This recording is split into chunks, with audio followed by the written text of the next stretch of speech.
نحمده ونسلم علی رسوله الکریم اما بعد وعن عبد الله بن سلام رضی اللہ عنہ قال قال رسول اللہ صلی اللہ علیہ وسلم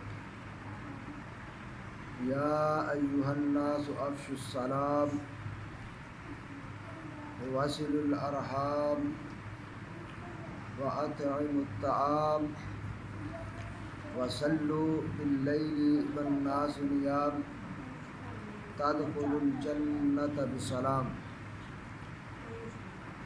سیدنا عبداللہ بن سلام رضی اللہ تعالیٰ عنہ کو روایت ہے، کہتے ہیں کہ رسول اللہ صلی اللہ علیہ وسلم نے فرمایا،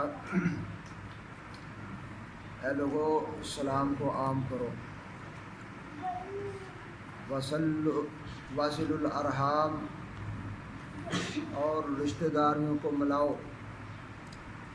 وَأَطْعِمُوا الطَّعَامَ اور لوگوں کو کھانا کھلاؤ، وَصَلُّوا بِاللَّيْلِ وَالنَّاسُ نِيَامٌ اور جب لوگ سو رہے ہوں تو اس وقت نماز پڑھو۔ فرمایا تَدْخُلُوا الْجَنَّةَ بِسَلَام، تو سلامتی کے ساتھ جنت میں داخل ہو جاؤ گے۔ تو اس حدیث کے اندر رسول اللہ صلی اللہ علیہ وسلم نے جنت میں جانے کے لیے 4 کام بیان فرمائے ہیں، اور اس حدیث سے پتہ چلتا ہے کہ یہ 4 کام موجبات جنت ہیں کہ انسان کے لیے جنت کو لازم کر دیتے ہیں۔ 4 کام یہ ہیں، لوگوں کے اندر سلام کو عام کرنا،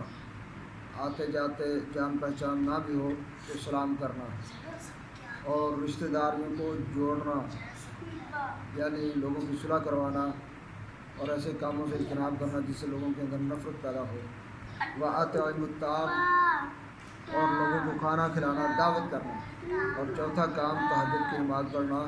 تو جو آدمی یہ 4 کام کرے تو رسول اللہ صلی اللہ علیہ وسلم نے فرمایا کہ تدخل الجنۃ بسلام،